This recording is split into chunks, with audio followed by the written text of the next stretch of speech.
Today's video is about how you can use an induction heater to warm up a room radiator and the water circulating inside it as well. Many households already have induction cooktops, and we know very well that induction cooktops can heat food with relatively good efficiency, so it might also be able to heat the radiator and the water along with it. I think this heating through induction is very interesting, so let's take a look. I've placed a room radiator in front of my garden table here. This is the side that usually faces the wall. And here I put a small 12-volt circulation pump. It's running off this battery. It's about 12 watts. It draws water from the bucket, pushes it through the radiator, and the water returns to the bucket. And here at the top fitting of the radiator, there are copper fittings made of brass, and inside this copper fitting, there's a water flow meter. You might even be able to see the type there. And with this, you can measure how much water this circulation pump is moving. By the way, it moves about 9 liters every minute. I have two different types of pipes available, this galvanized steel pipe, and I also made a section out of copper, so I can easily install this one in its place instead. And I'll be heating it right here, where the brass fittings are. Loctite 55 is a type of Teflon sealing tape that doesn't require a lot of experience to get good seals. So you wrap it on, then screw on these fittings, and it will seal nicely. So this Loctite 55 is a really great product. And I'm not saying that because someone paid me or gave me any free samples. I bought it at the store. I've been using it for a long time, and I've had really good experiences with it. So let's start with the fact that an induction heater, like the one you see here, needs some kind of power supply, an energy source. And it could even be a computer server power supply. This is a 12-volt power supply. You can buy a module like this, plug it into the back, and then it can provide 12 volts. But in telecommunications, they don't use 12 volts. They usually use 48 volts, or at least they used to, because now the internet is full of these kinds of power supplies that came out of telecom equipment. They're 48 volts, and they're 2 kilowatt power supplies, even 3 to 4 kilowatt ones. From here, I can get a 50-volt supply voltage. It's supposed to be 48 volts, but I think it'll run just fine on 50 volts too. Maybe you could hack this power supply to output 48 volts, but I don't think that extra 2 volts will cause any problems, and the induction heater should work with it as well. This induction heater is a simple device, but it's got a lot of power. Basically, there's a coil here, made by winding a copper tube. Both ends of the coil are connected to a pipe, a water pipe, here and here. So as you saw on the other side, I can connect a pipe there too. You can see it in this part, because this section gets extremely hot and needs to be cooled. So we need water in it, which means there's a little cooling circuit. In the cooling circuit, there's a small radiator. You can see it here. It even has a fan on it, and there's a little pump as well. This is a coil, right? It's wound from copper, and if one of the turns of the coil touches another turn, creating a short. If there's a short between turns, massive power will flow out, and the electronics will turn to dust. So now this cooling system is working, the fan is running here too, and the circulation pump is also on. I took the top off this docks, you can see there. That's the return water trickling back in nicely, and here's the little 12-volt pump. I think you can also see here that this fan is working too. My plan is to run this steel pipe through the coil of the induction heater. So this steel pipe will pass through here. And when the steel pipe passes through and the induction heater is running, this pipe will heat up. Before I jump into the water heating experiment, let me show you just how powerful this whole thing is, this induction heater, exactly how fast and efficiently it heats up some objects. It's drawing 8.6 amps, and I'll show you the nail in a second what happens to it. Now it's already at 10 amps. The nail got hot here. You might be able to see it. Well, this object is really small. It just barely started to glow cherry red inside the coil, but by the time I took it out, the color had already faded. It's hard to heat up small objects with this. Let's try something a bit bigger. Here's a kind of metal washer. As you can see, it's made of iron and is hanging on a metal wire. and the meter shows that the whole thing is drawing 13.4 amps. Now, after this amount of time, take a look at what the thermometer shows. It can measure up to 600 degrees, but it's hotter than 600 degrees. I'm seeing 14 amps on the meter, so this screw is definitely going to get extremely hot very soon. And sure enough, it did get incredibly hot. I think the temperature sensor completely maxed out its reading here as well. For a brief moment, it was even showing above 500 degrees. So, the induction heater can heat up this screw in a very short amount of time as well.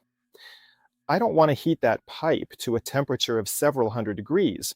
The goal is for the water flowing inside to carry away the heat. And here we have a heavily oxidized and rusty piece of iron.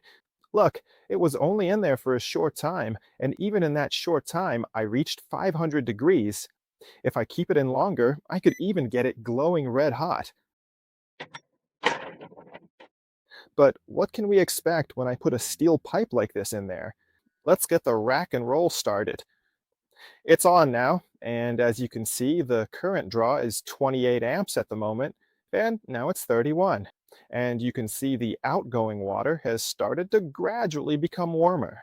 And the reason it's not smoking right now is obviously because the water flowing through, with the help of the pump, is cooling it back down. Let's hope it stays that way. Otherwise, there's going to be a lot of smoke in the end. We're still at 32 to 33 amps. Take a look here at the heating power. So this is heating up the whole thing nicely. And what does this 33 amps actually mean? If the current draw here were 30 amps, that would mean the whole thing, since it runs on 50 volts, would consume 1.5 kilowatts. So that's how much it draws from this power supply. And a 1.5 kilowatt consumption only results in 813 watts of heating power. Well, what can I say? That's not so great. So only about 50% of the energy consumed actually goes toward heating the water. And let me also tell you that there are videos out there that are made just to be fake and interesting. For example, in some of these videos, they take apart a microwave transformer, leave the coil inside, well, in this case, it's not in there anymore, and place it next to a cast iron radiator. It'll work very similarly to this. Of course, you need the right electronics to power the transformer, and then they power it up. They show how, wow, it gets so hot here. But in reality, you also have to take into account that there are losses as well. You can't just transfer energy without any losses. And this 813 watts of power is still coming out steadily. And that's the point. There are always losses. There's no such thing as no loss. We're drawing about 1.5 kilowatts, actually a bit more, and only 813 watts come out here at the end, which is what heats the radiator.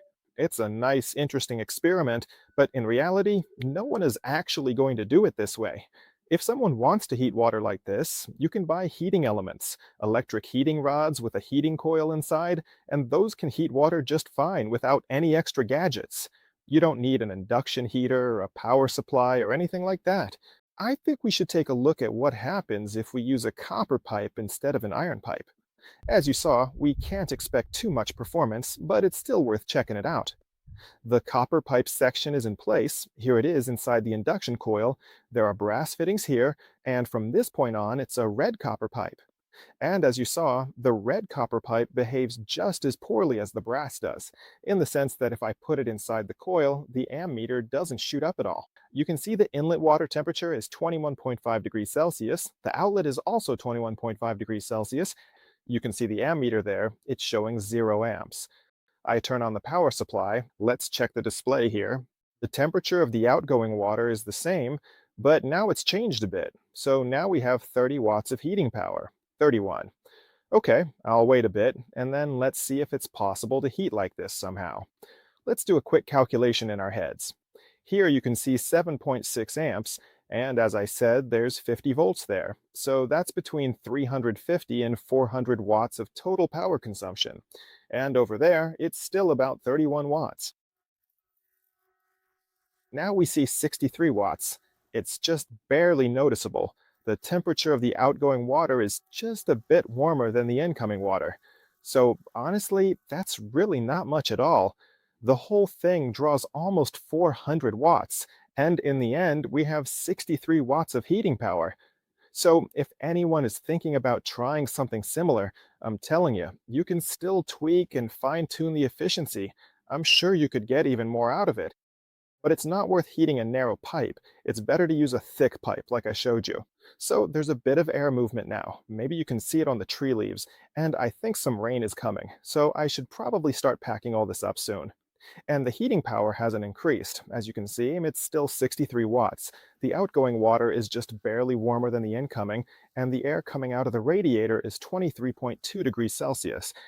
This 63 watts is just way too little to do anything with this radiator. Maybe the temperature would go up by a few tenths of a degree, but honestly, it's not worth waiting for that. As you saw earlier, the efficiency during induction heating wasn't very good, as it was around 50%. However, the efficiency of these power supplies is very, very good. These types of power supplies are primarily used in telecommunications units. They utilize what's known as a resonant power supply. This means that it generates very, very little heat. So despite putting out, say, 2 kilowatts, it's capable of 98 or 96% efficiency, and its 4 kilowatt counterpart can do the same. So it's a very, very good design, and because of that, this fan can be very small, and the whole thing is actually quite compact for such high power. So these are great items, and they're actually not very expensive.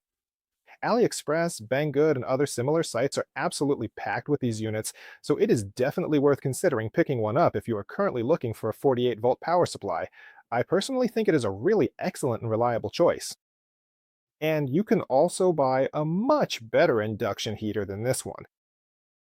There's a version where there aren't just 2 MOSFETs on one side, but 3 in a row. So there are MOSFETs on both sides, here and here, meaning some have 6 in total. I think those work with better efficiency. Alternatively, you can swap out the MOSFETs behind this with higher quality components that have a significantly lower ohmic resistance when switched on, which effectively results in a much lower RDS on value. Additionally, these capacitors you see here, there are a bunch of capacitors, including that black thing there, those can also be replaced with better ones, or you might even need to increase the total number of capacitors in the circuit. During the experiment, I clearly found that this electronics setup you saw earlier gets very hot. As we saw, we were able to get roughly 800 watts out of this whole thing. This heated the water in the radiator, and the fact that we got about 800 watts out of this whole device doesn't really mean anything. We also have to add how much the entire system drew from the power supply.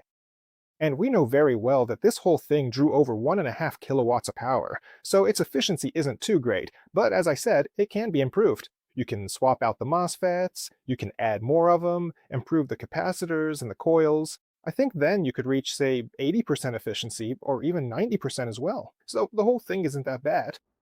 And now you're probably wondering why on earth someone would start heating the pipe going to the radiator with an induction heater, or put an electric heating element on it.